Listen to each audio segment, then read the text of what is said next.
Ron Mises.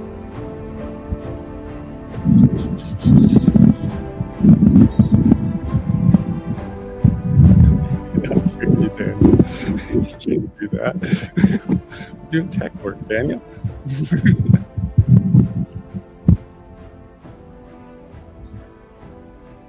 All right. I'll wait for your thumbs up.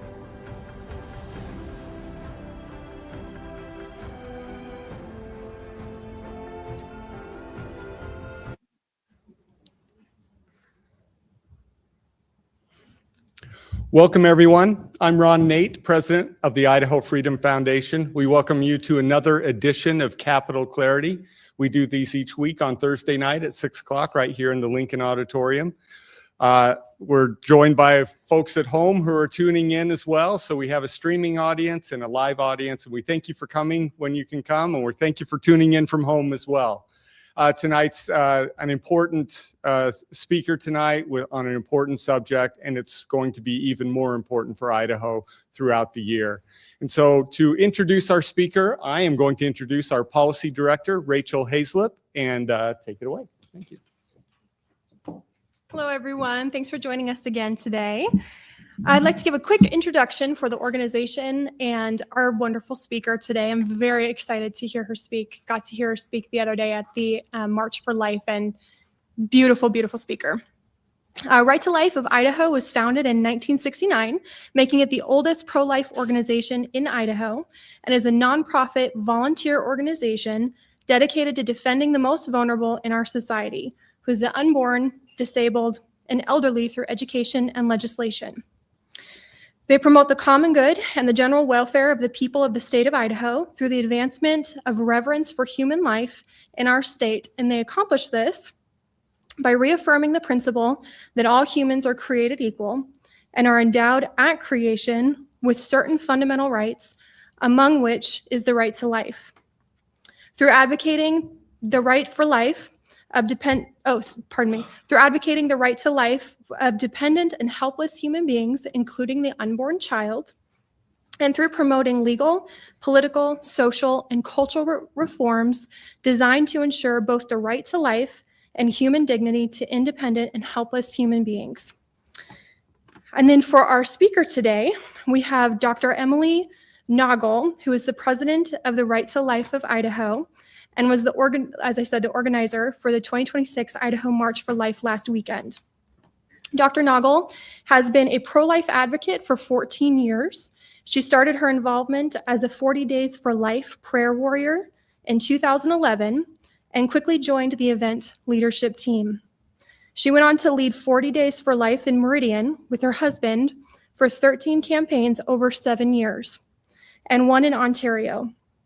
She has been the Respect Life coordinator at St. Mark's Parish in Boise since 2016, leading a small but very active ministry. She wrote the pro-life song, I Am Here, and maintained a pro-life blog for 10 years. She's passionately pro-life, holding a monthly radio segment by the same name on Catholic radio for the past 8 years. In 2021, she was awarded the Right to Life of Idaho, a Pro-Life Warrior Award. Her unwavering witness to the sanctity of all life was fueled by her 2 sons, the oldest of which received a prenatal diagnosis of half a heart at 20 weeks, and after 4 heart surgeries is a thriving 10-year-old. The younger passed at 19 weeks gestation due to a knuckle cord. She has been featured by the Shout My Story awareness campaign and was also a guest on the Living Right with Dr. Ray show. Currently, she is the president to Right to Life Idaho, and professionally, she is an optometrist, but the job she is most proud of is mom to 4 children, ages 6 to 15. Please welcome Dr. Naugle.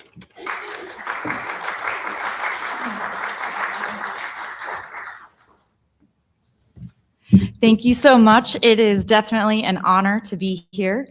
As many of you know, we are coming off a very successful Boise March for Life. We are very, very excited to see over 2,000 people there standing up for life, being a voice for the voiceless, and just standing in solidarity with the unborn. I like to say, we're just large clumps of cells standing in solidarity with small clumps of cells. So thank you to all of you in our audience that participated. It was really great to show, to have that big show, because this is a huge year, a critical year for Idaho and the pro-life movement. This is the preeminent issue of our time, but specifically for this year. The theme of our march was support her, protect them. And that is often the two lungs of our movement. We want to support her, support that woman in that crisis pregnancy, support women in a culture of life. And thankfully, we have many people that have that passion, just have that love for these women in these situations. Our state boasts 25 pregnancy resource centers. The Treasure Valley has 4. So if you can name the 4 Beatles, but you can't name the 4 pregnancy resource centers in the Treasure Valley, that's a problem. So you can go to Right to Life of Idaho's website. We have them listed. There's another website called WeCareIdaho.com that lists all 25 by region and has a bunch of other resources for women in crisis that you may find helpful.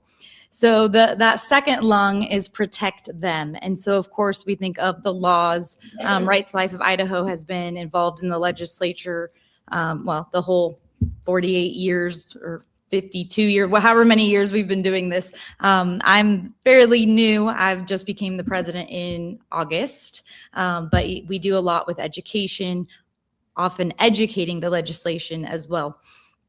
So, as mentioned, we have this ballot initiative that is coming. So we're kind of under attack. So we have the Defense of Life Act, and now that is being attacked by a ballot initiative. It's for short, it's called the RFPA. Some of you may have a little pink card. And it says decline to sign. So the Reproductive Freedom and Privacy Act, that is the name of the ballot initiative. So as we speak, they're trying to collect the signatures they need to put that on our ballot November 3rd. So it's about 70,000 signatures, but what they need is 6% of the eligible voters in 18 of the 35 legislative districts.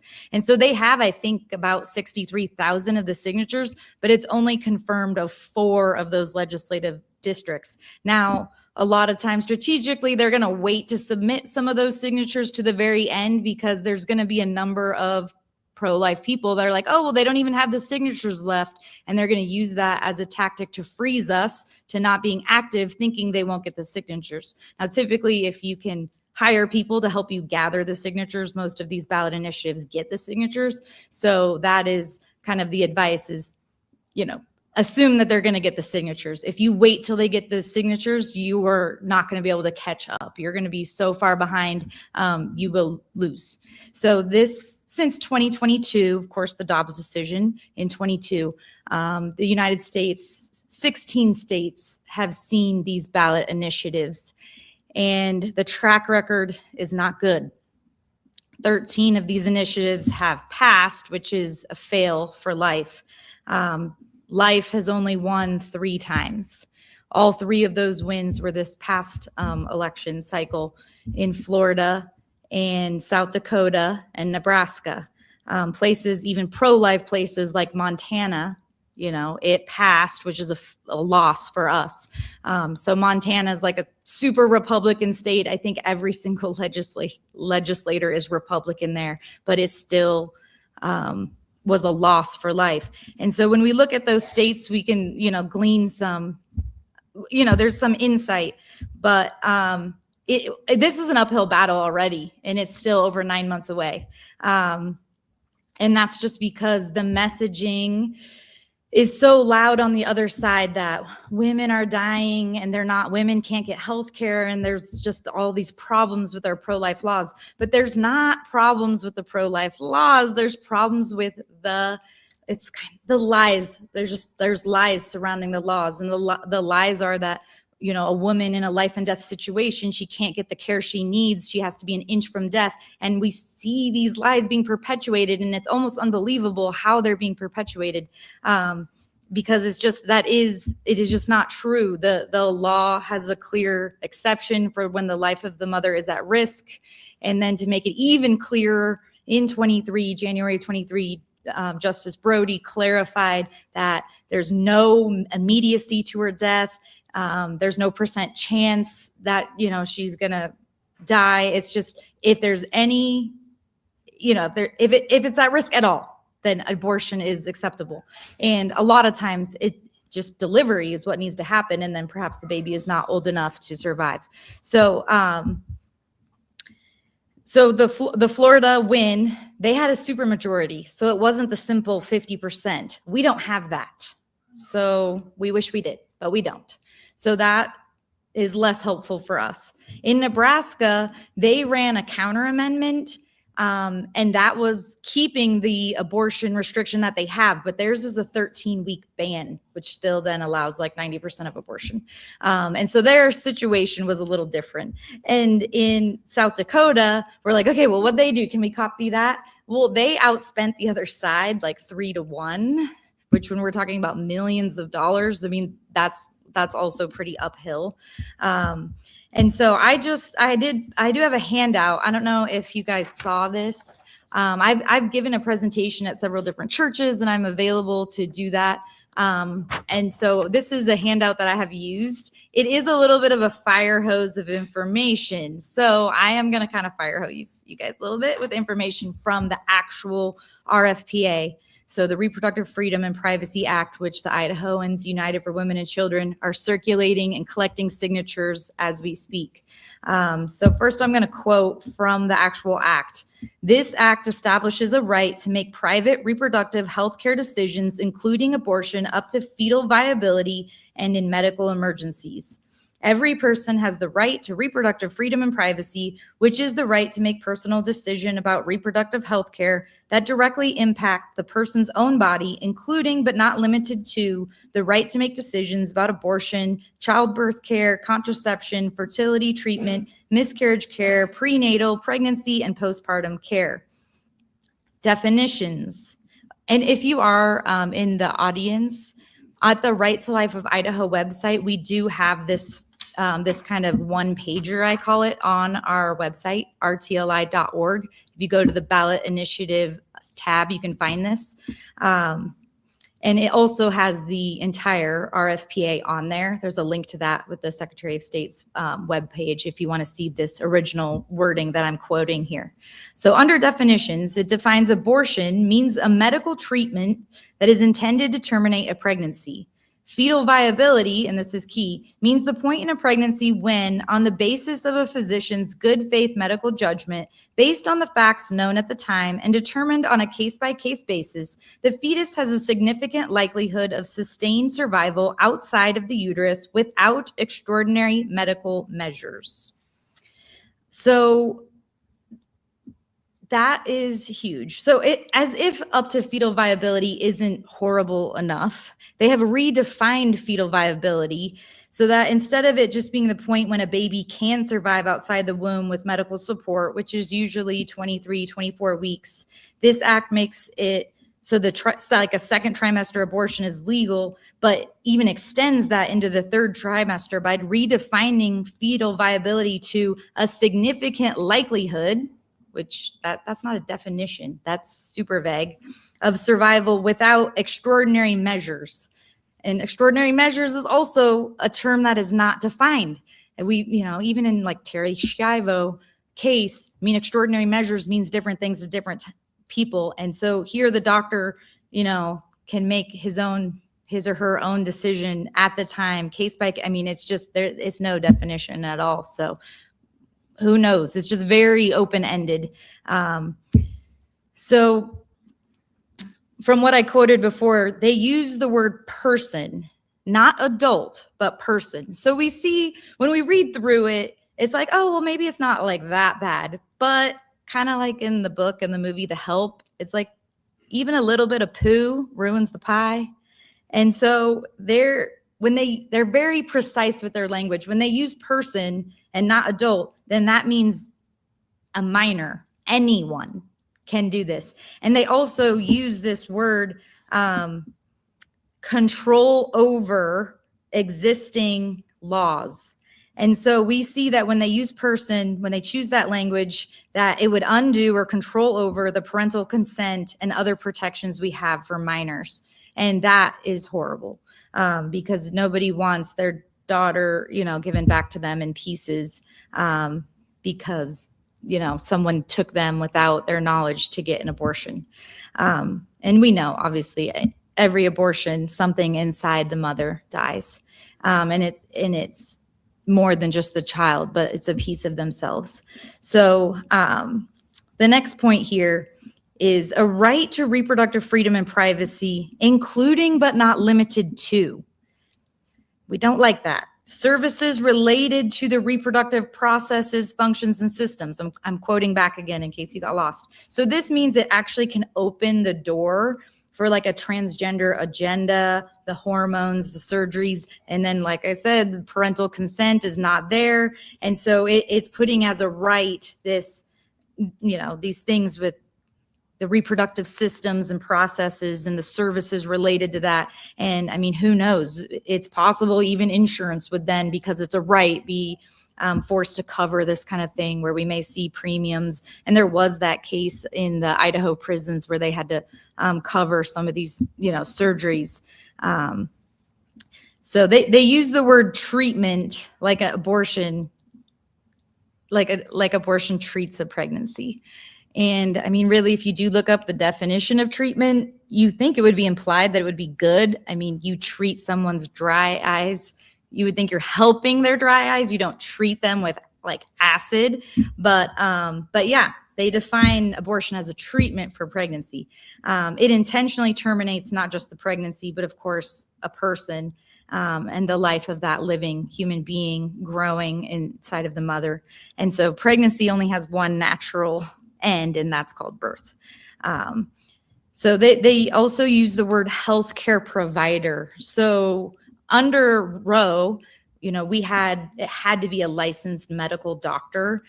And so when they're using the word healthcare provider, then that opens it up for other healthcare providers that could be doing abortions. And there's a lot of studies out there, but recently there was one that just showed how many complications there really are. About 11, when they did a big study of, I think it was 800,000, maybe it was 80,000, but it was a really big study. And it showed 11% had severe complications by the CDC's own definition of what a severe event is. So emergency room visits and that kind of stuff. And that's a really high number. And so if you don't have a doctor overseeing some of this, and of course there's lots of personal testimonies of people post-abortive. Abby Johnson in her book goes into a lot of detail. The Unplanned movie is rated R in part because of how graphic it was when she had her chemical abortion. And she says she was throwing blood clots the size of softballs, and she thought she was going to die, and she thought she deserved it. And so it is very tragic, but it is scary, very scary. And so we definitely want to have, some of these protections, at least have doctors overseeing this kind of stuff. And so I do think that there's a couple phases as far as what we need to do. The first phase is we have a pro-life base. We have a lot of people that are passionately pro-life. They're going to stand up for life. They're going to vote for life. But if that's, depending on the Pew Research or the focus groups, if that's 20 to 30%, that's not enough. That's not enough people. And so we do need to motivate our base. This is intense. This is one of those fight for their lives moments.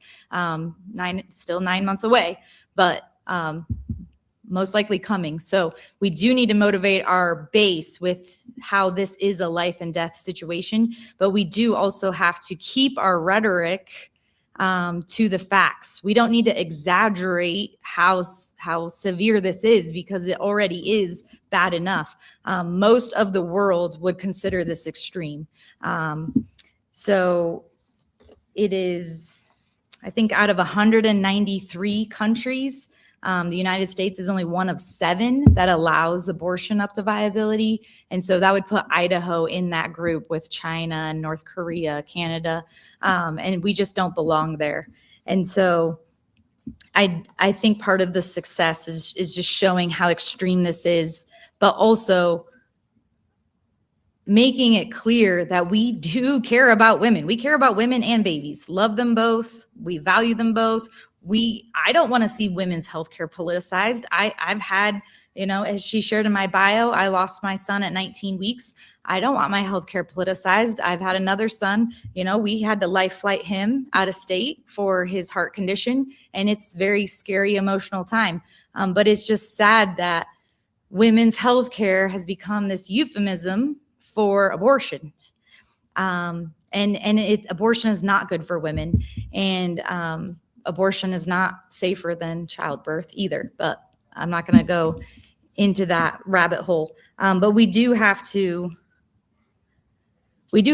start pushing back against some of these myths and not being the radical that they try to paint us. So I think that there are people that are hesitant maybe to join the pro-life movement. They think it's a bunch of radicals, which we're not. I mean, we do love moms and babies. We do love life and we do love women, but we're not on some moral high horse looking down on people. We've all been duped by the devil. And so we have compassion, but we define that compassion as the way it's meant to be. So calm means like accommodate, joining. You come together with the person that is suffering. Passion is to suffer, and you walk with them. And that's what those pregnancy resource centers do. The other side, they see compassion to end their suffering. They want to end someone's life. But we see in a crisis pregnancy, we want to work to end the crisis, not the pregnancy. And so, so I do think, we don't want to be dismissed as a radical, and we're not radicals. I mean, we just believe. I mean, some people do consider, pro-life a radical idea to believe that babies are people too. Some people may consider that radical. That I don't consider that radical, but we just need to make sure that we are just being the rational people that we are, that it is a life. And we have so many resources that can help you, talk through that with family and friends that may be on the fence. Because I do think it is, if there's about 20% or 30% of people that are really pro-life and 20 or 30% of people that are really pro-choice, there's this number in the middle, 40, 50, 60% of people that just maybe haven't really heard a good pro-life argument. And so partly we need to activate that pro-life base, get your talking points, and kind of like a business, how the best advertising is word of mouth, person to person, listening to people, meeting, finding common ground. That's the same. That's what we're going to need to do, kind of phase 1 of this battle. And then phase 2 is just, we're going to need all the billboards and all the advertising and all the, the money and the unification of the pro-life message. So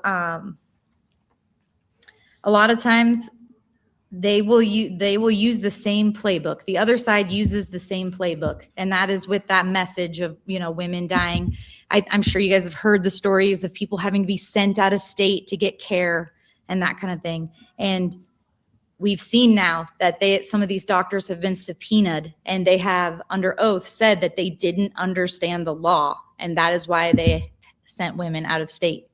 And so that is a big win for us, because it's not the law itself, it's this misinformation about the law. And so as we fight for life, I think that is, just the kind of the message I want to leave you with is, we want to activate our base, and that, that's you guys. But we also want to be targeting the middle. And part of that targeting in the middle is just showing them how extreme it is and then they'll just say, well, I'm not, they may say out loud, oh, I'm not one of those crazy pro-lifers, but this is too much, yuck. And that's what we want. We want them to listen to us enough to see how radical this really is and how the majority of the world agrees with us, because those second trimester abortions are just so barbaric, and it's just, there's no place for that in Idaho. So I think I can answer some questions if people have them, but that was the bulk of what I had. Thank you, Emily. Yeah. Yeah. Do you want me to Don't start go questions, anywhere. or am I Stay good? right Okay. up. Stay Okay. right up here. We're going to open it to questions, and I don't know if that mic needs to be set up for it yet or not, but in seeing them go around and collect signatures for this, I've seen them here on 8th collecting signatures. I know that before Roe v. Wade was overturned, abortions were happening in Idaho to the tune of about 1,500 a year. Yes. And across the nation, it was like 900,000 Right. were happening. And so I see them collecting signatures so that they can make that happen again. And it struck me that that looked like they were collecting signature. People were signing death warrants for 1,500 babies every year, if you look at it that way. It seems like, we were happy to see Roe v. Wade overturned in 2023. But in some ways, I felt like we were unprepared. The other side is so organized to go and do whatever they need to do to make this barbarism legal again.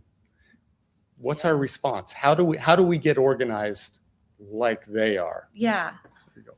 Well, I mean, I think they have the media on their side. And so that helps them immensely. And I think whatever we can do to kind of unmask the media, and I know that there's some specific people that have been doing things to help with this and calling some of that out, the misinformation. I think that is one of the biggest things we can do, because there's a surprising number of people who still watch the mainstream media and just think that is true. Everything is true. And I think when you realize that they're not just there to inform you, but they're there to influence you, then that really starts making the scales fall away. I know in my own personal journey, I mean, I came out of the womb pro-life. I'm a cradle Catholic, but I always wanted to be, an independent thinker. And when God called me into the pro-life movement to be more active, it just made me realize how much bias is out there in the mainstream media. And then I was like, oh, well, if they're kind of exaggerating about this, are they exaggerating about this and this and this? And then I realized that there's just so much media bias, and we really have to take things with a grain of salt and try to go to those primary sources. And I think having this live stream is great, so people can hear, like, this is exactly what we need, is getting the word out about things where people can go to primary sources, look at what it says. I've been hearing reports of people, they come to the door and they're just saying things that aren't true about it. Like, oh, well, this is just a 6-week ban. 6-week ban? I mean, you read it, it says right there. I mean, it doesn't give any weeks in there. It just says to the point of viability, which you would think most people would know that is well beyond 6 weeks. So, question. Hello, Daniel Murphy here. Were you reading the actual, what's on the bill, on the initiatives earlier? Right. So I was quoting from the Reproductive Freedom and Privacy Act, which is what will be enacted in law. On the ballot, it'll be a short form. It's a shorter version of that, but what will be enacted is that.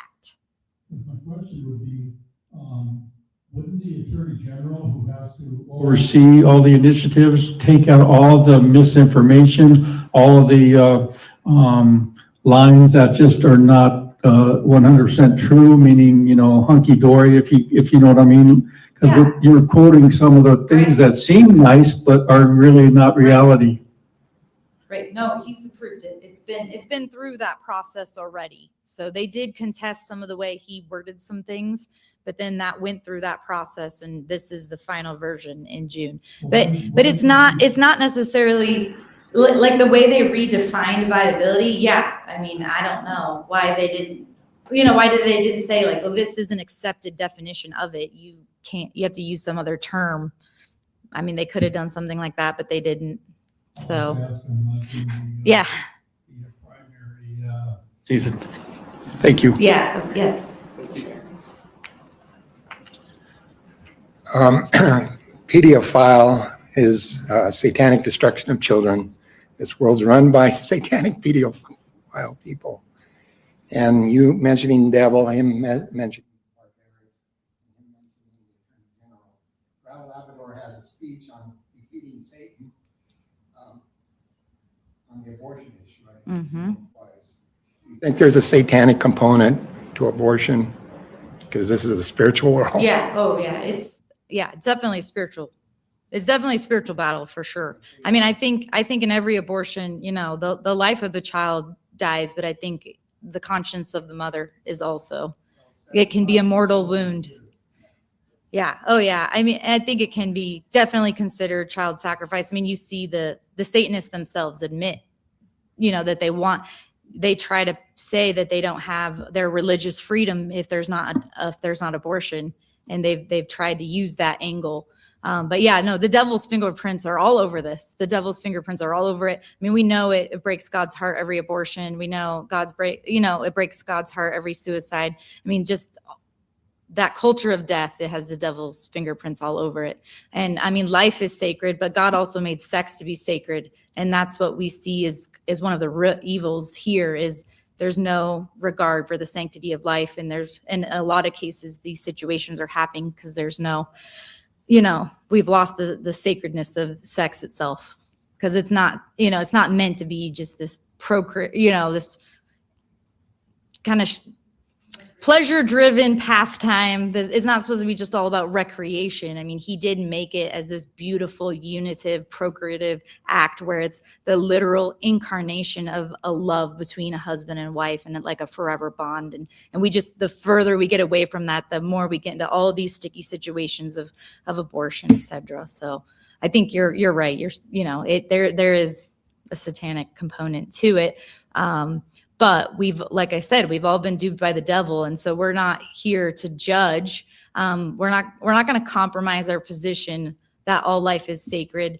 But we do have to, you know, not just be rational, but also have the heart and understand how this happens. Because, you know, yeah. Bring the church world Exactly. into a stronger focus. Yeah, I was a medical student. I saw DNC over 25 years ago. Yeah, I'm sure it left a big impression on you and has motivated you to be active. So thank you for your service. Corey Atkin, is that on? I don't know. So I got here a little late, so I apologize if you already answered this question. But so at Thanksgiving last year, I got cornered at dinner by a very pro-choice person that hit me with all of these horrible stories about things that are going on here in Idaho, just kind of like you referred to. And I had no response. They all sounded very horrible. You're going, yeah, if that's really happening, Right. that's horrible. It is horrible. So I'm just wondering if on your website, I mean, do you have a place where you take all of these lies and provide a counter argument? Do you know what I'm saying? Because I had no counter argument. I didn't know one way or the other. So Yeah. So what we have on our website right now is we do have a myths video, and it's addressing kind of the top myths about the issue. And then it gives the reference, the Idaho code, where that's clarified. So a lot of times, you know, they may say ectopic pregnancy. They may say you can't get miscarriage care. They may say the life of the mother situations, they're not able to. And those are clarified in that myth video. Now, that doesn't mean it doesn't happen, because you have they are protected in law, not necessarily mean like there's that law was followed by the doctor.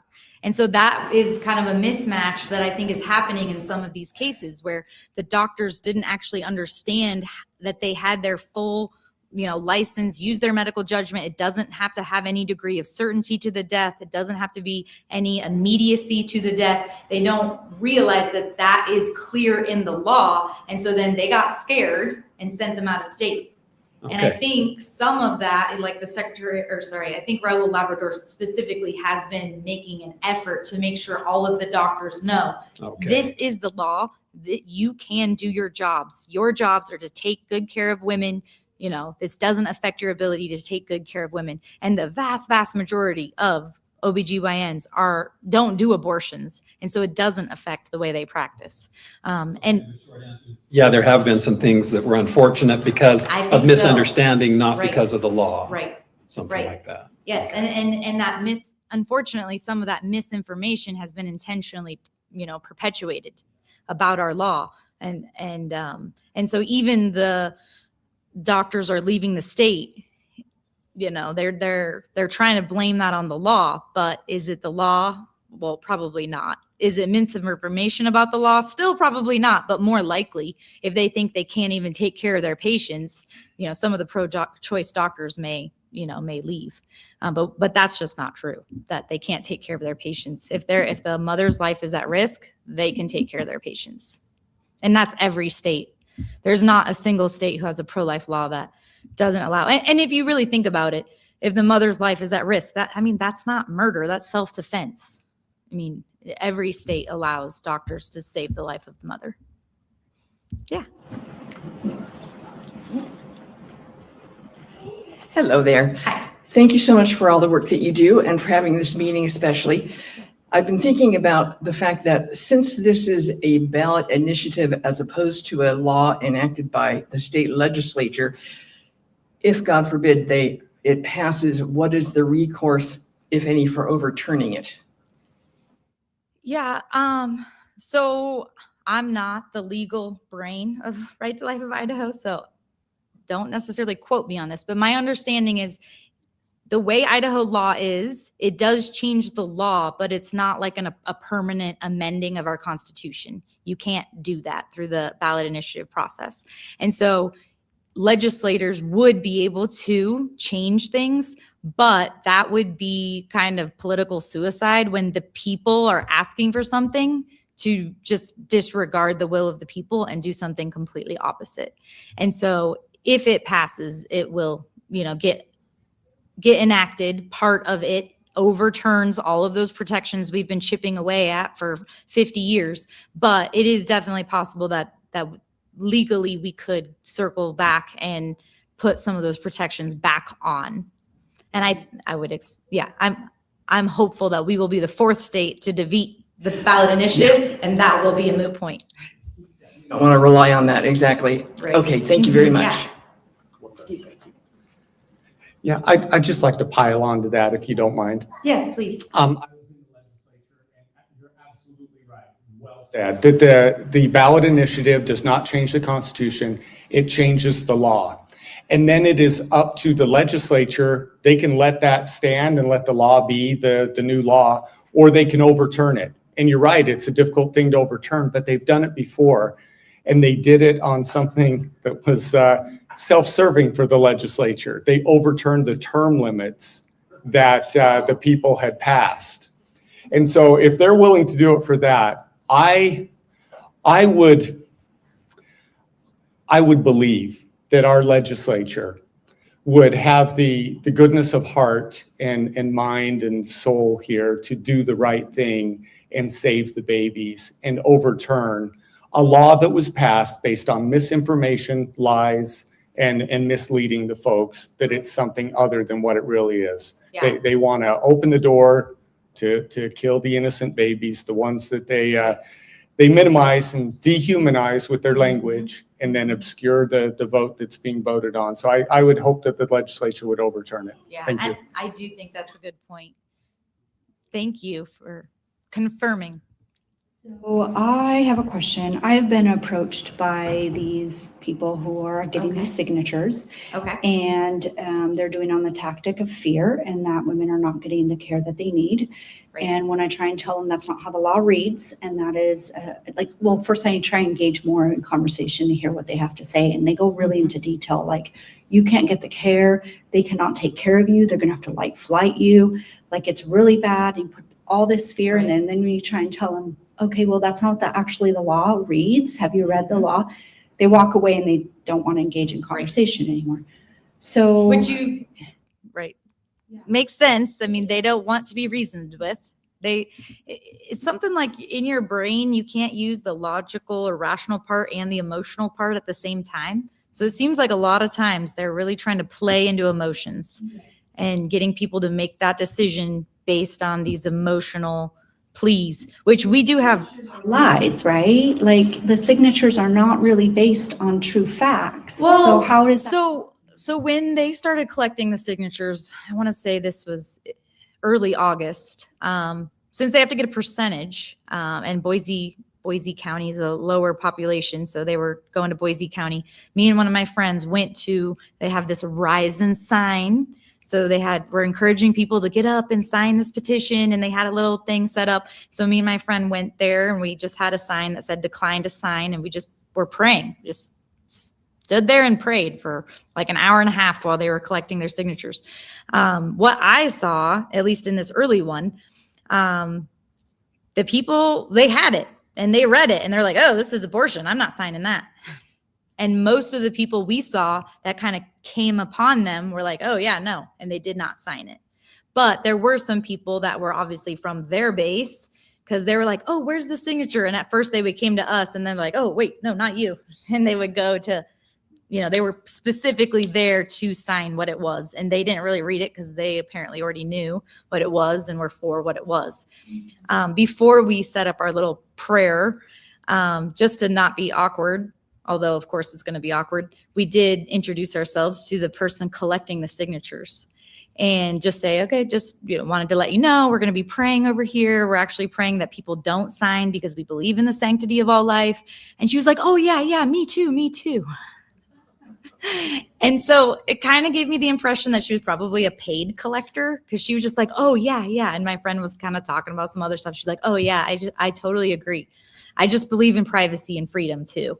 And so you can take that for what you will. But I have heard plenty of stories though of them using misinformation to collect the signatures, like at some of the different fairs and stuff where you collect the signatures. And like one person, they said that it was a pro-life initiative, and the person signed it. They were like 18 or something.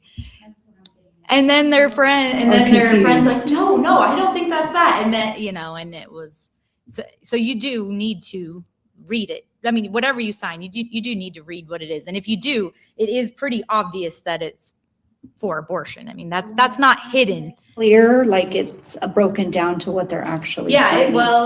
When we went to it, it was what it was if you read it.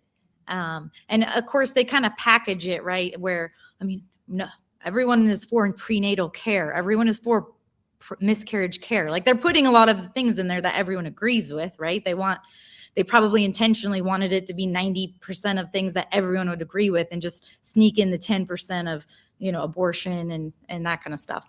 But The board, sorry. No, go ahead. But I was just a little blurb on the top, but they did all the explaining. So they just had lists of signatures, right? So if your signature's so they down only here. had they really only were showing the signature page then. I don't think that they were really supposed to do that. Public and having them sign like that. Yeah. So that's what I'm worried about. Yeah. I mean, I know in South Dakota, there were definitely disputes about the signature gathering, and that did help that did help the cause. And so anything we can do to kind of, we don't want to attack people, but to discredit them, because if they're doing things that aren't credible, they should be discredited. So if people are seeing them, you take that phone camera and you video it. And if they're saying things that are untrue, one of the crazy things in South Dakota was they had said it was for the grocery tax, and it was similar to that. And people thought they were signing for like a grocery tax thing, and it was the abortion initiative. And so then they were investigated. They still were able to have it on the ballot in South Dakota, but it definitely was a lot of bad press that did help, because momentum obviously is a big thing. And so that helped with the momentum on the pro-life side to say like, hey, they're being dishonest. They're being dishonest about this. They're being dishonest about this. And so if they are being dishonest, they should be called out for it. But obviously alleged. We can only allege things unless we have proof. Hi, Emily. Hi. Got a question follow up on that. Is there any sort of coordinated effort to send people out? I'm kind of thinking like what Lila Rose did, going into abortion centers and recording and kind of documenting these lies. is there? For, you mean for when they're collecting the signatures? No, yeah, I'm using kind of what Lila Rose did is sort of an analogy, sort of going in and actually recording, documenting this stuff so that it can be documented. But then also how, if it is, how would it be shared with the media in a way? And I guess the question too is, would the media even show it? Because I feel like a lot of this press bias, it's lies of omission by not reporting this. This should be news, but if you don't report it, it didn't happen. Right. Yeah, I mean, I think it is because there's so much mistrust in the media since COVID, and that kind of stuff, that there's so many alternative sources of media that I think that kind of thing could be shared if it's out there. Nobody's calling and for an effort to do that. But I mean, certainly if people see it and capture it, then I think it could be used. But no, I don't think there's no concerted effort that I know of trying to catch this kind of thing. I mean, we like to give them the benefit of the doubt that it's not happening, but unfortunately, the stories keep coming of these kind of manipulations that make you just question and question what's happening. So Like the sort of the same organizations that were behind these initiatives in other states.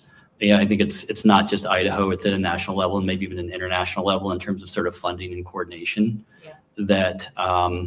That's very predictable. And whatever happens in South Dakota is going to happen here. Whatever happened in Ohio to get that amendment through is going to be happening here. And there's a playbook. Right. And so if we know this is going to happen, then how do we fight it? Right. Yeah, I did have a little quote. This is from one of the National Right to Life campaign managers.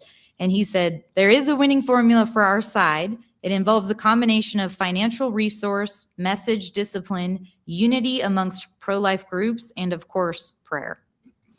And so I like how that kind of encapsulates it. I mean, right now, we're still a little bit early in the game where unfortunately I can't say, oh yeah, we've got that, check, check, check. 'Cause yeah, we do need to work towards unity, just as the pro-life movement, all the things we agree on, which is the majority of things, coming together and working together and just doing the hard work to see this fail.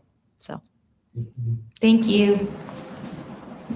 Thank you very much. It was a real honor to be able to share with you. If you do want to sign up on rtli.org, Right to Life of Idaho, we do send out news updates for the pro-life happenings. So thank you again. Thank you, Emily.